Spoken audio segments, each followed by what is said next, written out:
Hello everyone, नमस्कार। आज environment engineering में हम वाटर क्वालिटी पैरामीटर्स के बारे में पढ़ेंगे। वाटर क्वालिटी पैरामीटर्स का मतलब क्या होता है कि जब किसी भी सोर्स से पानी हम हमारे ट्रीटमेंट प्लांट तक लाते हैं तो उस सोर्स के ऊपर डिपेंड करता है कि हमारी वाटर की क्वालिटी कैसी है, राइट। और वो सोर्स कितना कॉन्टामिनेटेड है। वाटर की क्वालिटी जो होती है हम 3 क्लास में स्टडी करते हैं, जिसमें उसकी इम्प्योरिटीज हम फिजिकल क्वालिटी, केमिकल क्वालिटी और बायोलॉजिकल क्वालिटी में देखते हैं।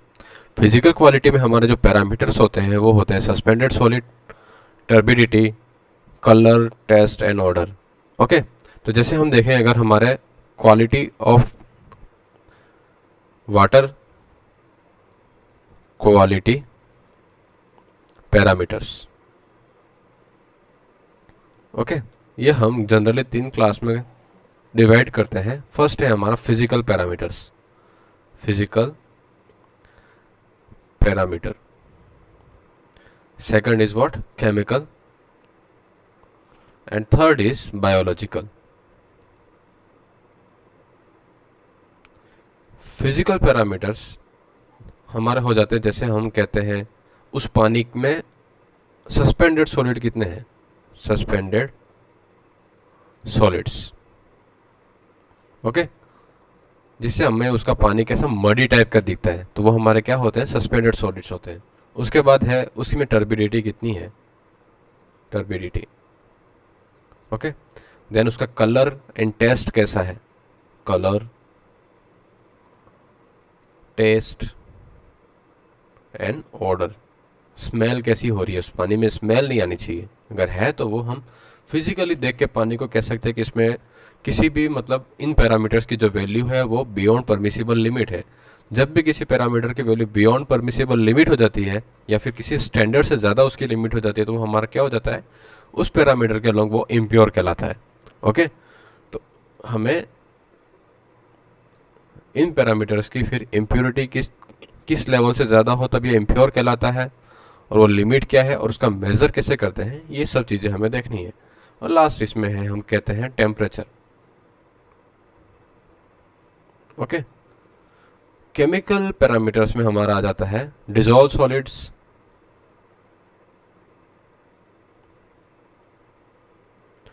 फिर आता है अल्कलिनिटी, हार्डनेस, उसके बाद है chloride content, nitrogen content,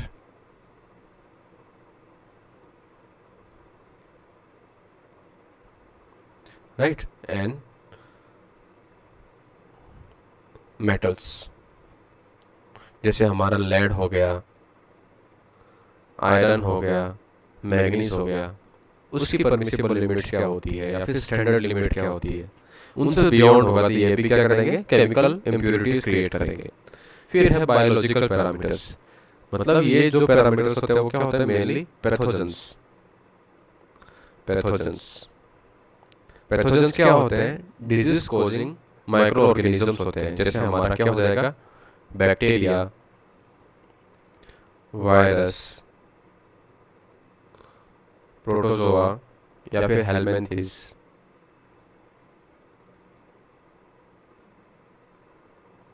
okay, तो ये हमारे बायोलॉजिकल इम्प्योरिटीज क्रिएट करने वाले सब्सटेंसेस हो गई। तो सबसे पहले हमारा सस्पेंडेड सॉलिड, फिजिकल पैरामीटर में देखें तो सबसे पहले हमारा क्या है, suspended solid. Okay, first is suspended solids. Suspended solids के बारे में अगर देखना हो तो सबसे पहले इसका सोर्स क्या है, राइट। देन आफ्टर इससे क्या ऑब्जेक्शंस क्रिएट होते हैं, राइट। अगर इसकी प्रेजेंस एक सर्टेन स्टैंडर्ड से ज़्यादा है तो उसके कारण उसको हम क्यों प्रिफर नहीं करते हैं, इसके ऑब्जेक्शंस क्या है, और फिर हम इसका मेजरमेंट कैसे करते हैं, राइट। देन आफ्टर इसकी परमिसिबल लिमिट क्या है।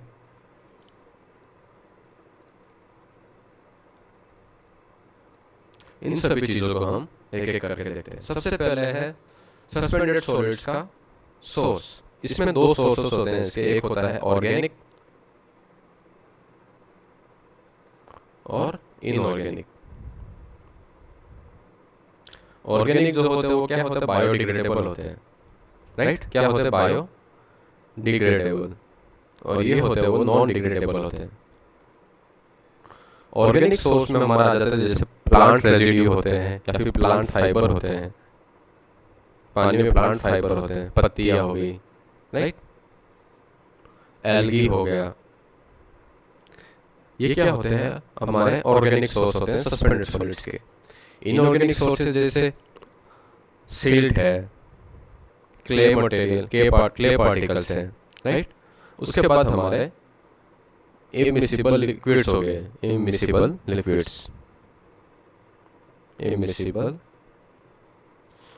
लिक्विड्स जैसे हमारा क्या हो गया, ऑयल है, ग्रीस है। तो ये सारी चीज़ें जो है ये क्या करती हैं, इसमें सस्पेंडेड सॉलिड की फॉर्म में पानी में प्रेजेंट रहती है और जिसके कारण हमारी इम्प्योरिटीज होती है। इसके ऑब्जेक्शन क्या है, ऐसा इसके जो ऑब्जेक्शन है वो क्या है कि जब इस तरह के पार्टिकल्स इसमें प्रेजेंट रहेंगे तो कंज्यूमर उस पानी को यूज करने के लिए प्रिफर नहीं करेगा, राइट। तो ये मतलब एस्थेटिकली डिस्प्लेजिंग होता है, मतलब गंदा पानी ऐसी मतलब पहले ही देख के हमें लगने लगता है। तो ये हमारा क्या होता है, एस्थेटिकली डिस्प्लेजिंग होता है, एस्थेटिकली डिस्प्लेजिंग, राइट। दूसरा क्या है कि जो भी ये सस्पेंडेड पार्टिकल्स होते हैं वो एक सरफेस प्रोवाइड कराते हैं कि दूसरे जो हार्मफुल केमिकल्स होते हैं वो उसके ऊपर आके चिपक जाए, राइट। तो मतलब ये प्लेटफॉर्म प्रोवाइड कराते हैं फॉर अदर हार्मफुल और biological contaminants to attach with them, right. तो हमारा अगर हाई सस्पेंडेड सॉलिड्स होंगे तो उस कंटामिनेशन होने की टेंडेंसी भी क्या होगी, बढ़ जाएगी। इसलिए हम कहते हैं कि अगर सस्पेंडेड सॉलिड है तो दूसरे इम्प्योरिटीज भी इसमें आ सकती है। तो हम क्या करते हैं, इसका ऑब्जेक्शन दूसरा क्या है कि it provides adsorption site for other chemical and biological agents।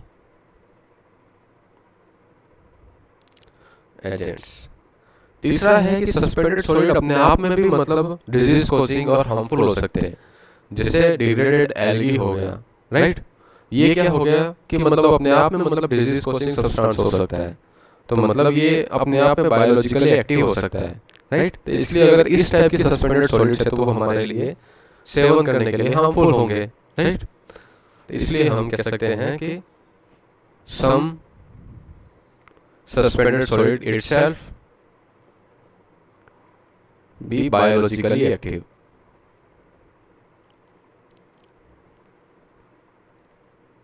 तो इसकी प्रेजेंस हम अवॉइड करेंगे। फिर इसकी मेजरमेंट कैसे करते हैं, सस्पेंडेड सॉलिड का मेजरमेंट हम ग्रेवियोमेट्रिक मेथड से करते हैं, राइट, मेथड ऑफ ग्रेविमेट्रिक। इसमें हम सिंपली क्या करते हैं, सस्पेंडेड सॉलिड को वेट मतलब उसका वेट मेजर कर लेते हैं। क्या होता है कि जैसे भी हम मतलब हमारे जो सॉलिड्स होते हैं वो दो तरह के होते हैं। सॉलिड्स जो होते हैं एक डिसॉल्व सॉलिड होते हैं और दूसरा क्या होता है हमारा सस्पेंडेड सॉलिड्स होते हैं। किसी भी लिक्विड में सॉलिड्स जो होंगे वो कौन से होंगे, डिसॉल्व सॉलिड होंगे और सस्पेंडेड सॉलिड होंगे। डिसॉल्व सॉलिड मतलब अगर आप पानी में एक चम्मच चीनी डालोगे, राइट, तो उस पानी के मतलब ट्रांसपेरेंसी में या फिर क्लीनलीनेस में कोई फर्क नहीं आएगा। पानी उसके वाटर के मॉलिक्यूल्स के बीच में जो गैप होगा उसके अंदर ही जाके फिक्स हो जाएगा और पानी हमें क्लीन दिखेगा और पानी में वो सॉलिड्स प्रेजेंट है कि नहीं है वो पता ही नहीं चलेगा। लेकिन आप पानी में एक चम्मच मिट्टी डालो तो उसके अंदर सेल्स जो होंगे वो पार्टिकल्स जो होंगे वो पानी के ऊपर की सरफेसेस पे आ जाएंगे इस तरह से।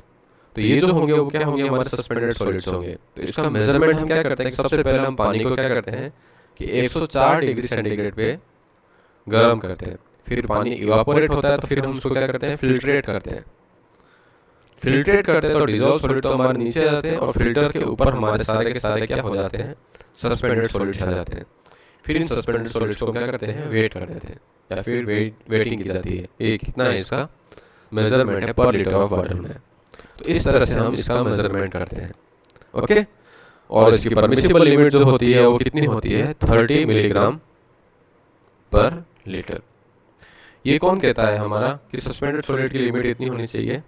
एक एजेंसी है ईपीए, एनवायरमेंट प्रोटेक्शन एजेंसी, उसके द्वारा ये स्टैंडर्ड सेट किया हुआ है। ओके, तो इस तरह से हम देखते हैं कि हमारे वाटर में सस्पेंडेड सॉलिड किस तरह से है। तो आपको उसका सोर्स पता चल गया। सोर्स दो तरह के होते हैं, बायोडिग्रेडेबल और नॉन डिग्रेडेबल, जिसमें बायोडिग्रेडेबल में हमारे कौन से होते हैं? प्लांट फाइबर्स होते हैं, एल्गीज हो गई। इनऑर्गेनिक सोर्सेज में हमारा कौन सा हो जाता है? सिल्ट, क्ले और इममिसिबल लिक्विड, जैसे हमारा ऑयल एंड ग्रीस। इसका ऑब्जेक्शन क्या है, मतलब हम इसको प्रीफर क्यों नहीं करते हैं? पानी में सस्पेंडेड सॉलिड होना हम प्रीफर क्यों नहीं करते हैं? क्योंकि एस्थेटिकली डिस्प्लीजिंग होते हैं। अगर हमारा मर्डी है और कोई आपको ग्लास में एक चम्मच मिट्टी डाल के दे दे, जाओ उसको पी लो, आपको कोई नुकसान नहीं होगा, तो आप उसको मतलब प्रीफर नहीं करोगे ऑब्वियसली, राइट? तो ये एस्थेटिकली डिस्प्लीजिंग होता है, मतलब आंखों से देखा हुआ पानी हमें क्या लगता है? गंदा लगता है। It provides the absorption site for other chemicals and biodegradable substances, और ये अपने आप में ही बायोलॉजिकली क्या एक्टिव हो सकते हैं, राइट? तो जो हमारे क्या डिजीज कॉजिंग सब्सटेंस कहलाते हैं। इसकी मेजरमेंट हम किस तरह से करते हैं? हम ग्रेवियोमेट्रिक टेक्निक से इसको मेजर करते हैं, राइट? सस्पेंडेड सॉलिड मेजर करने के लिए हम क्या करते हैं? पानी को 104 डिग्री टेम्परेचर पे गर्म करते हैं, फिर वो पानी इवापोरेट होने लगता है, तो फिर हम क्या करते हैं? उसको फिल्टर करते हैं। फिल्टर करते हैं तो डिजोल्व सॉलिड तो उसमें नीचे से निकल जाएंगे फिल्टर से, और सस्पेंडेड सॉलिड जो होंगे वो फिल्टर की सर्फेसेस पे इकट्ठे हो जाएंगे। फिर इसका वेट कर दिया जाता है और फिर हम इसको मेजर कर लेते हैं। जो इसकी परमिसिबल लिमिट होती है वो एनवायरमेंट प्रोटेक्शन एजेंसी के द्वारा डिफाइन की हुई है, कितनी? 30 मिलीग्राम पर लीटर। ओके, तो ये हो गया हमारा first water quality parameter, suspended solid. अगर इससे बियॉन्ड अगर सस्पेंडेड सॉलिड होंगे तो वो हमारा क्या कहलाएगा? इम्प्योर वाटर कहलाएगा। ओके, फिर अगला हमारा है turbidity. Second is turbidity. Okay, तो टर्बिडिटी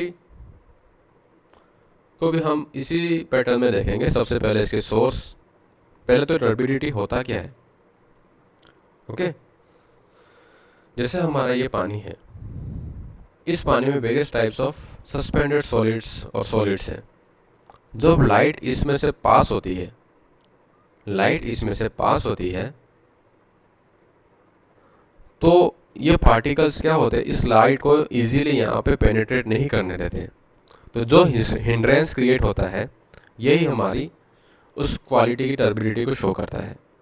मतलब मतलब क्या है कि turbidity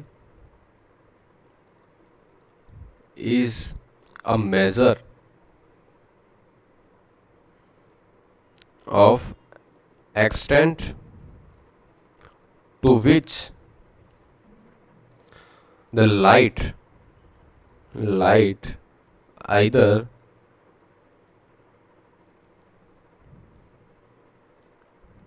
either absorbed or scattered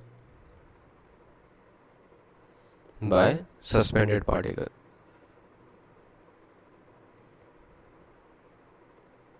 okay, तो इसको हम मेजर करते हैं टर्बिडिटी में।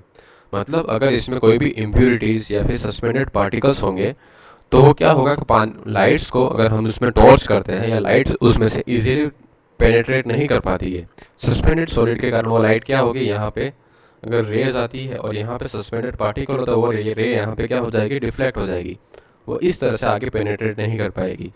अगर जितने ज़्यादा हमारे सस्पेंडेड पार्टिकल होंगे वो रे को या तो क्या करेंगे? एब्जॉर्ब कर लेंगे, या फिर इसको क्या कर देंगे? स्कैटर कर देंगे, राइट? तो इस तरह से हम टर्बिडिटी को मेजर करते हैं। अगर हमारा पानी में अगर हम लाइट डालते हैं और पानी में लाइट ज़्यादा एब्जॉर्ब हो जाती है, स्कैटर्ड होती है, और यहाँ पे कम लाइट हमें दिखती है, तो इसका मतलब क्या है कि इसमें हाई टर्बिडिटी है और सस्पेंडेड सॉलिड की कंसंट्रेशन क्या है? ज़्यादा है, राइट? तो ये हो गया हमारा सस्पेंडेड सॉलिड्स। तो इसका सोर्स क्या है? टर्बिडिटी का सोर्स क्या होता है? हमारा सस्पेंडेड पार्टिकल्स। फिर इसका ऑब्जेक्शंस क्या है?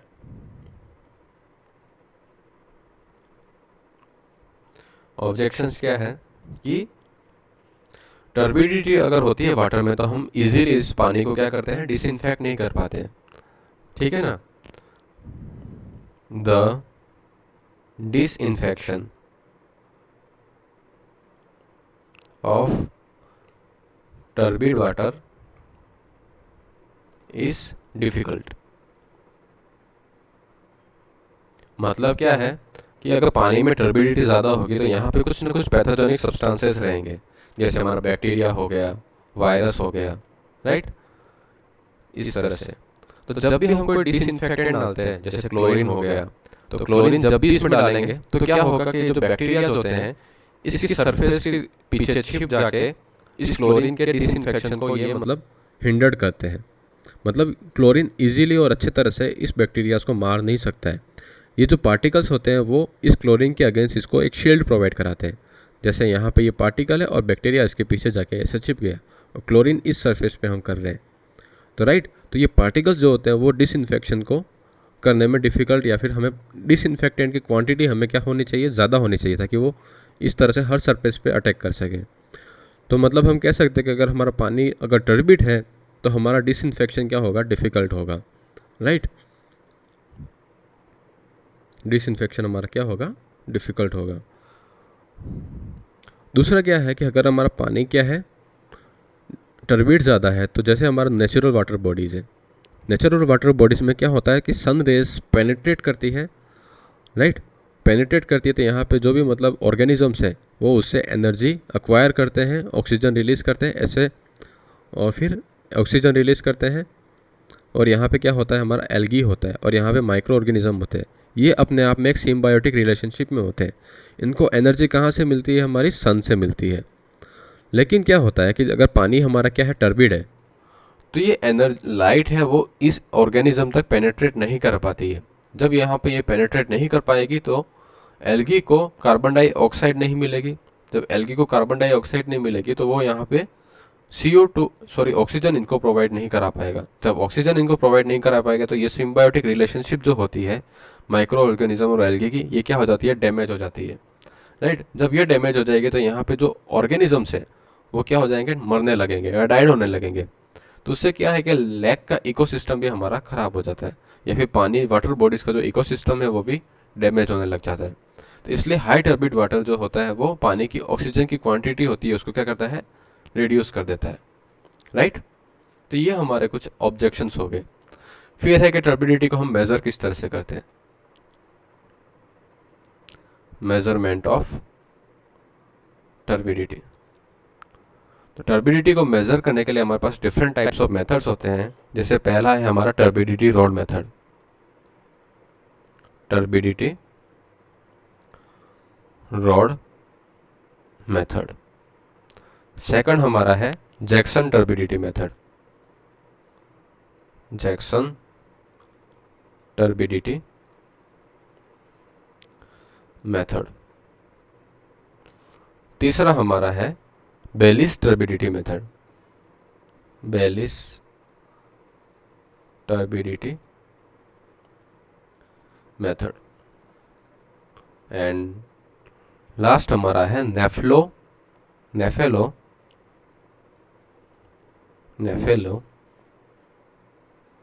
मीटर और नेफ्लो टर्बिडिटी मीटर। इन चार मेथड्स को यूज़ करके हम पानी की टर्बिडिटी को मेज़र करते हैं। टर्बिडिटी क्या होता है कि पानी कितना हमारा पानी के अंदर प्रेजेंट सस्पेंडेड सॉलिड है वो उस लाइट पास जो हो रही है उसको कितना स्कैटर्ड या एब्जॉर्ब करते हैं, राइट।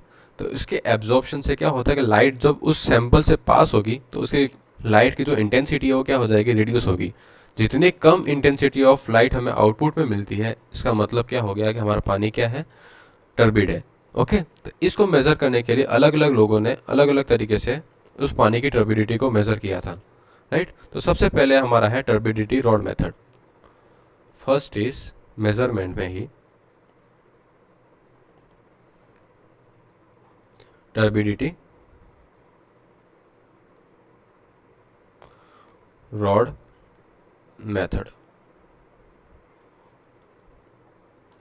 तो टर्बिडिटी रॉड मेथड में हम क्या करते हैं कि एक स्केल लेते हैं, राइट, और इस स्केल के एंड पे हम एक प्लेटिनम की नीडल जो होती है उसको फिक्स कर देते हैं।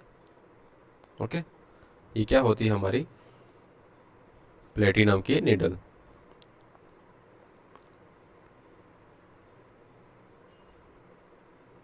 फिर क्या करते हैं कि इस स्केल पे हमारा ग्रेजुएशंस होंगे मेजरमेंट के लिए। फिर क्या कहते हैं कि इस प्लेटिनम नीडल को हम टर्बिड वाटर के अंदर इंसर्ट करते हैं। यहाँ पे हमारा एक बीकर है, इस बीकर के अंदर हमारा क्या टर्बिड वाटर है, ओके। और जिस डेप्थ पे जाने के बाद हमारा जो नीडल है वो हमें डिसअपियर हो जाती है, हमें दिख नहीं पाती है। यहाँ पे होगी तो हमारा नीडल हमें ऊपर से देखेंगे तो दिख पाएगी, राइट।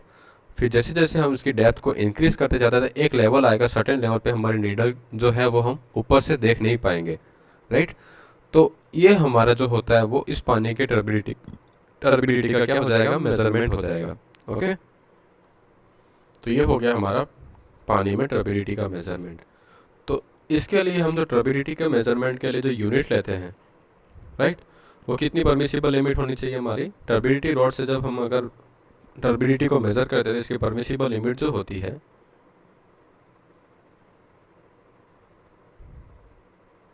वो कितनी होती है, 5 से 10 ppm। ppm क्या होता है हमारा, पार्ट्स पर मिलियन, पार्ट्स पर मिलियन। मतलब 1 भाग सस्पेंडेड सॉलिड का और 1 मिलियन और 10 लाख वाटर के पार्टिकल, राइट। तो इस तरह से हम कहते हैं कि टर्बिडिटी जो होती है वो 5 to 10 ppm से ज़्यादा नहीं होनी चाहिए, ओके। और ये जो होता है उसको मेजरमेंट का ये हमारा क्या होता है, फील्ड मेथड होता है। हम सोर्स में जाएंगे, टर्बिडिटी रोड नीडल ये प्लेटिनम नीडल को लेके पानी में पेनिट्रेट कराएंगे, जो उसकी हाइट आएगी या फिर जितने डेप्थ है हमारी वो नीडल पेनिट्रेशन के बाद दिखेगी नहीं, तो वो हमारा मेजरमेंट हो जाएगा। और इस मेजरमेंट को हम कैलिब्रेट कर लेते हैं कि हमारे कितनी इम्प्योरिटीज़ है। तो कैलिब्रेशन के लिए हम जो मतलब एक सैंपल लिया होता है जिसपे हम मतलब उस स्केल को डिफाइन करते हैं, तो वो क्या होता है कि जो हमारी यूनिट आती है वो कैसे आती है कि 1 मिलीग्राम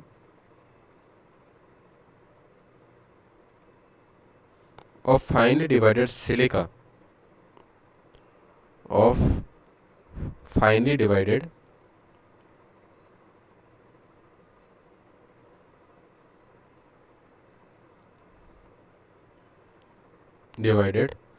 सिलिका। सिलिका जो होता है मतलब SiO2, ओके। सिलिका जो होता है वो 1 लीटर पानी में 1 लीटर वाटर में कितनी टर्बिडिटी 1 लीटर वाटर में कितनी टर्बिडिटी शो करता है, वो हमारी एक यूनिट हो जाएगी, राइट।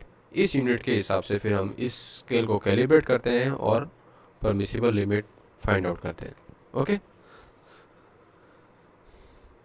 तो आई होप आपको समझ में आ गया होगा कि टर्बिडिटी रॉड से हम किस तरह से मेज़र करते हैं। सिंपल सा है कि हम सबसे पहले क्या करेंगे, एक प्लेटिनम नीडल को स्केल के ऊपर फिक्स कर देंगे। फिर इस स्केल को हम क्या करते हैं, टर्बिड वाटर के अंदर पेनिट्रेट कराते हैं। एक सर्टेन डेप्थ के बाद हमें ये नीडल दिखनी बंद हो जाएगी। तो उस हाइट के हिसाब से हम उस स्केल के इस जितने हाइट पे हमारी नीडल हमें दिखनी बंद हो जाती है, जैसे वो हाइट हमारी आई 20 सेंटीमीटर आई, तो 20 सेंटीमीटर के हिसाब से हम हमारी टर्बिडिटी को कितनी है वो मेज़र कर लेते हैं। तो जैसे हमने एक प्योर वाटर लिया, डिस्टिल वाटर लिया, और उसमें हमने क्या किया कि 1 मिलीग्राम सिलिका मिक्स किया, राइट। और फिर उसमें हम नीडल को इनपुट किया और फिर देखा कि इस नीडल को यहाँ तक इनपुट करने के लिए हम कितनी डेप्थ तक जा सकते हैं। तो जिसमें इसमें पता चला कि ये हम 25 सेंटीमीटर की डेप्थ तक जाके हमारी नीडल डिसअपियर हो जाती है, देखना हमें नहीं दिख पाती है, राइट। तो हम कह सकते हैं कि जब 1 मिलीग्राम ऑफ इम्प्यूरिटीज़ रहती है, 1 मिलीग्राम ऑफ सिलिका की इम्प्यूरिटीज़ रहती है, तो हमारी उसकी हाइट कितनी होती है, टर्बिडिटी रॉड की जो हाइट होती है वो 25 सेंटीमीटर होती है। फिर हमने क्या किया, यहाँ पे 2 मिलीग्राम एक और मिलीग्राम सिलिका इसमें ऐड किया। उसके बाद हम इसमें पेनिट्रेट कराएंगे तो हमारी जो हाइट है उसकी कितनी होगी, ये जैसे हमारी 20 सेंटीमीटर होगी। फिर ओम ऐड किया तो ये हमारी कितनी होगी, 25 सेंटीमीटर होगी। इस तरह से हमारे पास चार्ट रहता है, राइट। इस चार्ट में हम यहाँ पे 20 सेंटीमीटर हाइट तक पेनिट्रेट कर रहे हैं, तो हम मान सकते हैं कि इसमें जो सिलिका के इक्विवेलेंट कितनी टर्बिडिटी होगी इस लिक्विड की, वो हम फाइंड आउट कर सकेंगे कंपैरिजन करके, राइट। और फिर उस के हिसाब से हम कह सकते हैं कि 1 मिलीग्राम पर लीटर जो सिलिका है, तो यहाँ पे कितने 5 मिलीग्राम पर लीटर की इम्प्योरिटी है। तो उसके हिसाब से हमारी परमिसिबल लिमिट जो आती है वो कितनी आती है, 5 से 10 पार्ट्स पर मिलियन की, ओके। पार्ट्स पर मिलियन को हम मिलीग्राम पर लीटर भी कह सकते हैं, ठीक है ना, ठीक है ना। तो ये इस तरह से हम टर्बिडिटी रोड को के थ्रू हम मेज़र करते हैं। फिर अगला हमारा जो होता है वो जैक्सन टर्बिडिटी मीटर होता है। सेकंड जो मेथड है वो क्या है, Jackson turbidity metre.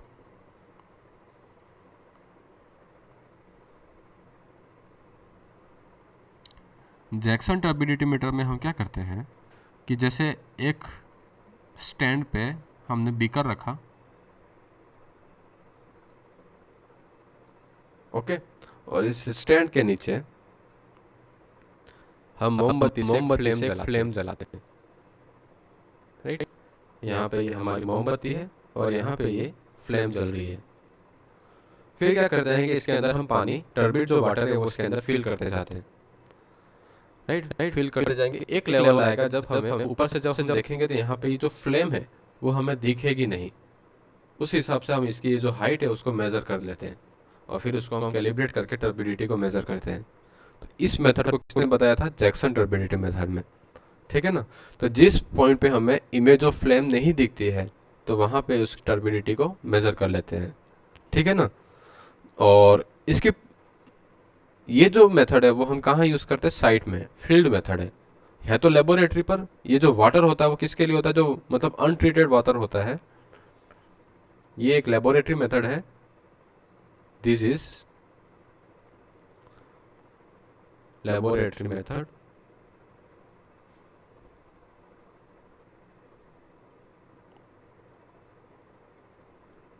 Okay, used for untreated water, used for untreated water।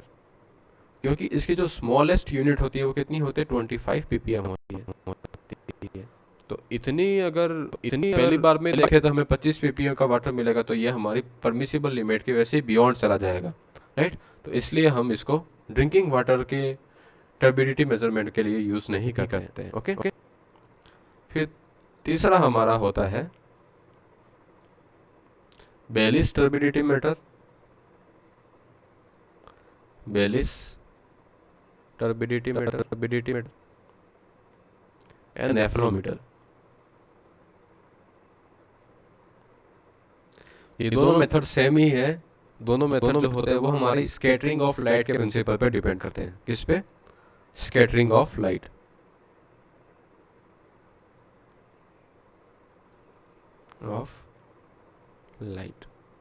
Okay. Scattering of light पे कैसे डिपेंड करते हैं, जैसे हमारा क्या है कि एक बीकर है,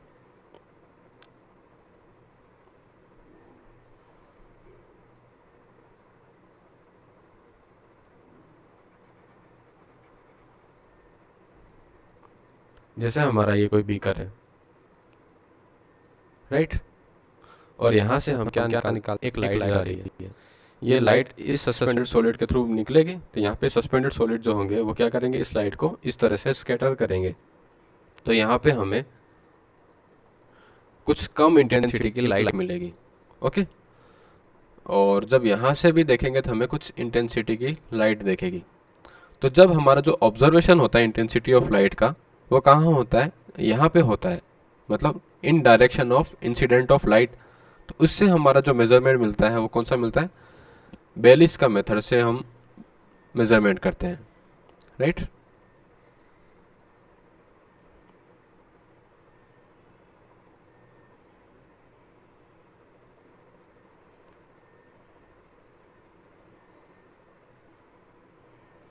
और जब परपेंडिकुलर ऑफ इंसिडेंट लाइट में जब मेजरमेंट किया जाता था, ये किसने किया था, नेफ्रोमीटर ने, ओके। यहाँ पे जो इंसिडेंट लाइट है, लाइट इंटेंसिटी अगर इस परपेंडिकुलर डायरेक्शन में मेजर करते हैं, इंसिडेंट लाइट यहाँ पे है, इसके परपेंडिकुलर जब मेजर करते हैं तो यहाँ पे हम नेफ्रोमीटर की मेजरमेंट कहलाती है।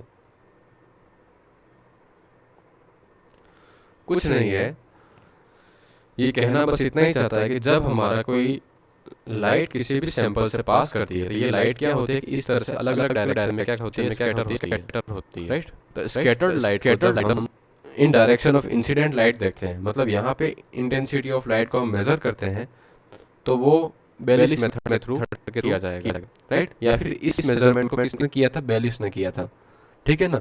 और एक और साइंटिस्ट है नेफेलर ने, उन्होंने इसी लाइट की स्कैटरिंग को, उसके परपेंडिकुलर डायरेक्शन में कितनी लाइट स्कैटर्ड हो रही है उसको मेजर किया था।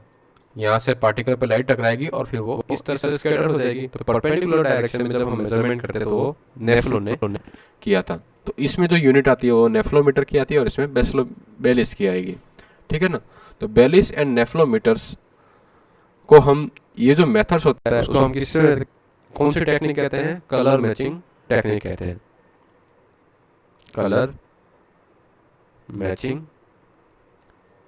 Technique, okay okay. और इसमें जो मेजरमेंट की यूनिट होती है, जैसे उसमें हम क्या मिलाते थे, सिलिका मिलाते थे।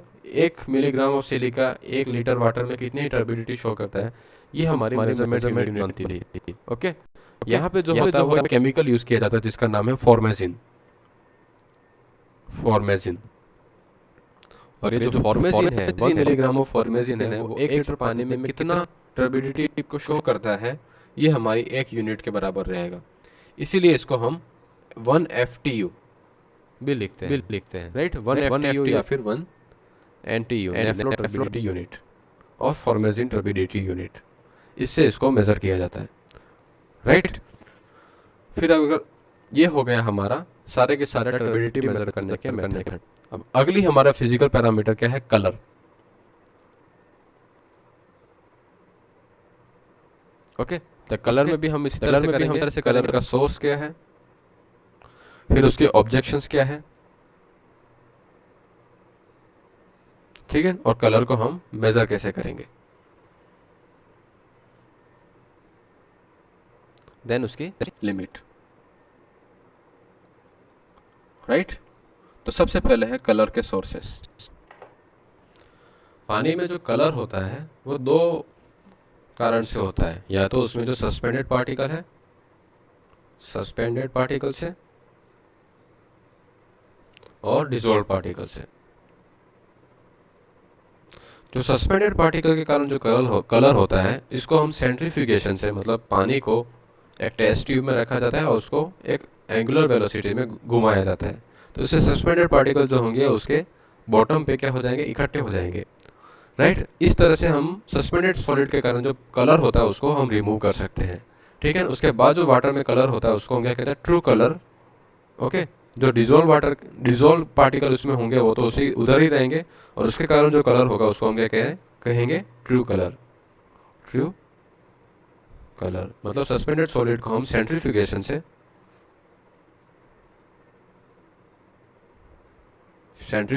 से रिमूव कर सकते हैं, okay.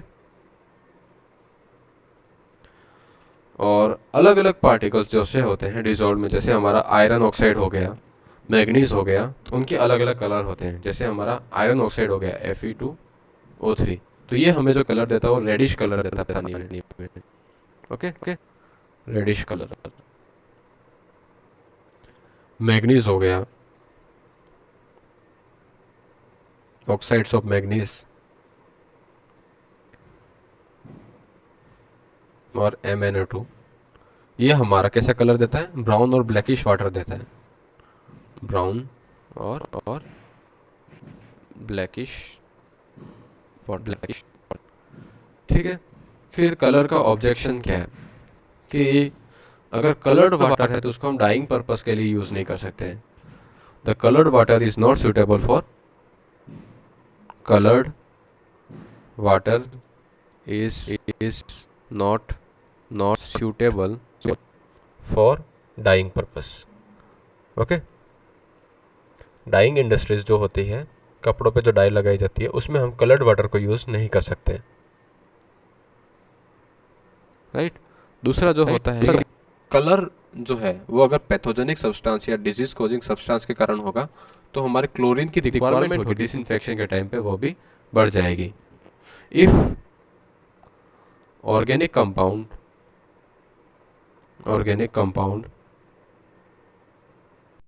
causing color, then requirement of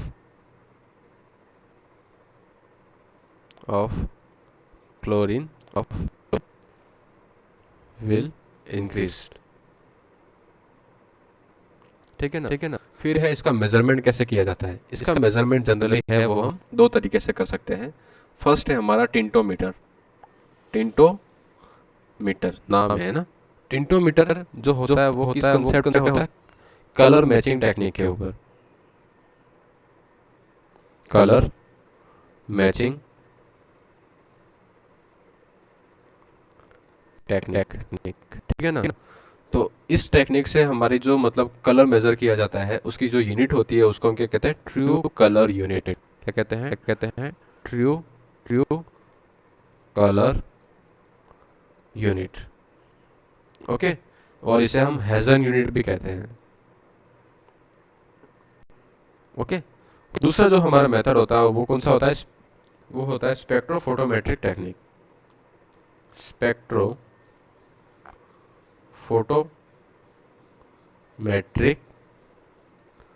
technique. Okay, इससे हम इंडस्ट्रियल वाटर कलर होता है उसको मेजर करते हैं। Okay, it is mainly used for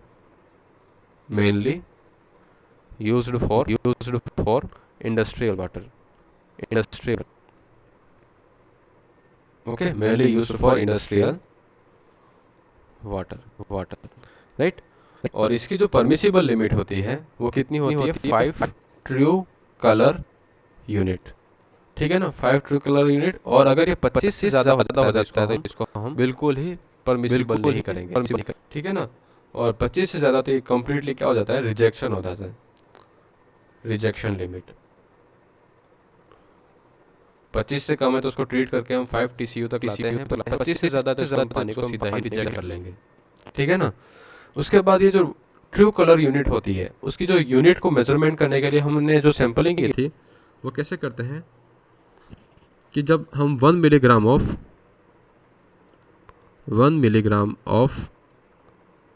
platinum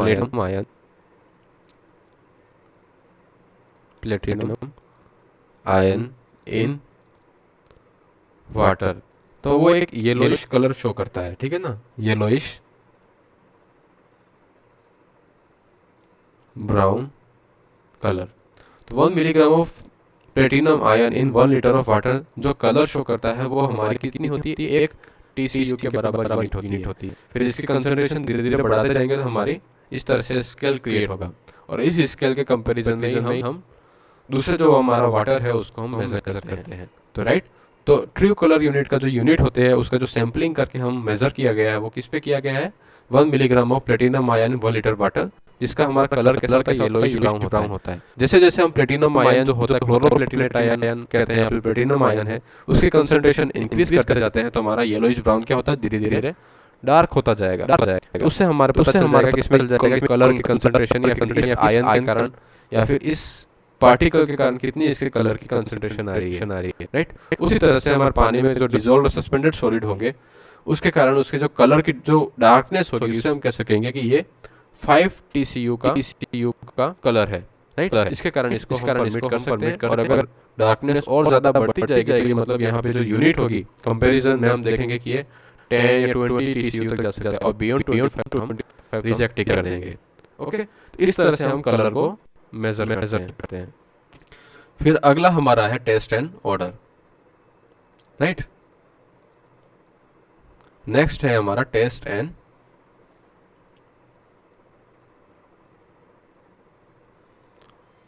order. Okay, हाँ, तो टेस्ट एंड ऑर्डर जो होता है वो उस मटेरियल में जो डिसॉल्व्ड गैसेस होती है उसके कारण होता है। किसके कारण, डिसॉल्व्ड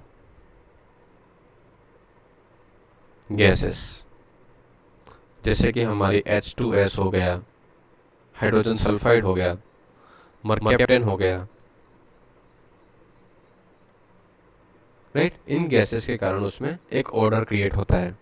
ठीक है ना, जैसे फिनोल्स हो गया, phenols, ammonia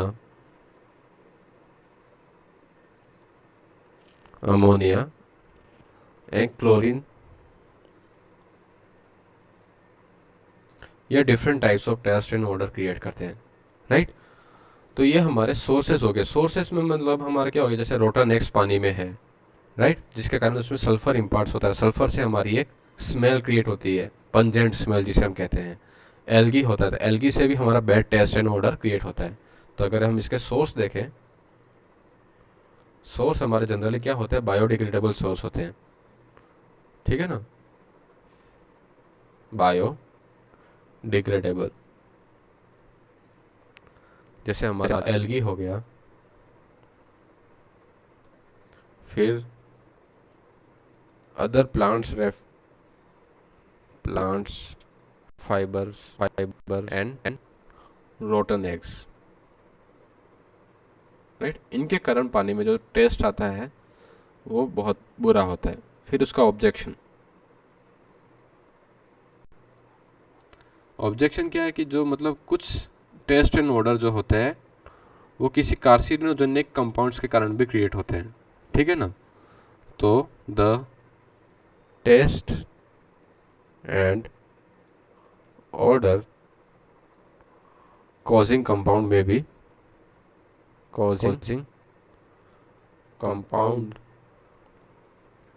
may be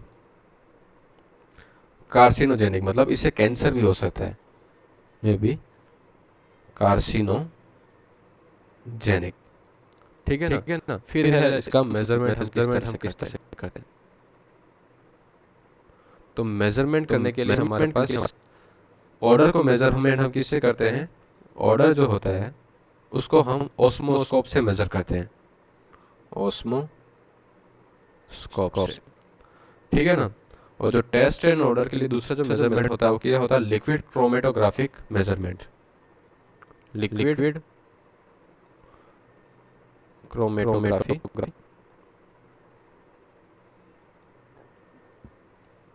measurement. तो इनके मेजरमेंट के लिए हमारे पास एक यूनिट होती है जिसे हम क्या कहते हैं, TON, ठीक है ना। द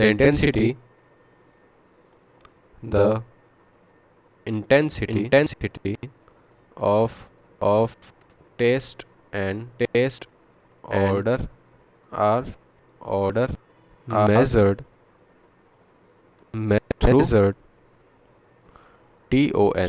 TON की फुल फॉर्म हमारी क्या होती है, थ्रेशोल्ड ऑर्डर नंबर,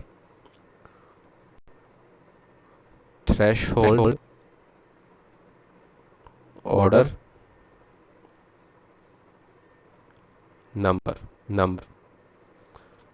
ये किस तरह से मेजर करते हैं, इसका एक फॉर्मूला होता है जिसे हम कहते हैं A plus B divided by A divided. यहाँ पे हमारा A क्या है, जो ऑर्डरस वाटर होता है उसे हम क्या लिखते हैं, A is volume of orders water,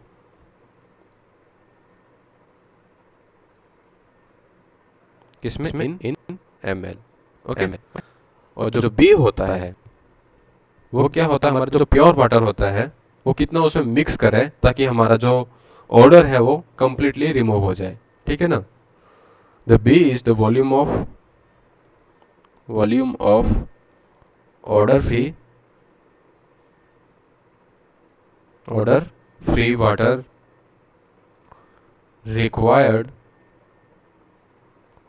required to produce mixture order free, ठीक है ना। उसके हिसाब से फिर हम थ्रेशोल्ड ऑर्डर नंबर मेजर करते हैं। तो हमारी जो परमिसिबल लिमिट होती है टेस्ट एंड ऑर्डर की वो कितनी होती है, TON लिमिट कितनी होती है, ये 1 to 3 के बीच में वैल्यू आती है, ठीक है ना। ये हमारी क्या हो जाएगी, टेस्ट एंड ऑर्डर की परमिसिबल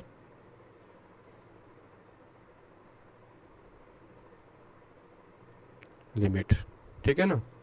फिर लास्ट हमारा फिजिकल पैरामीटर क्या है, टेम्परेचर।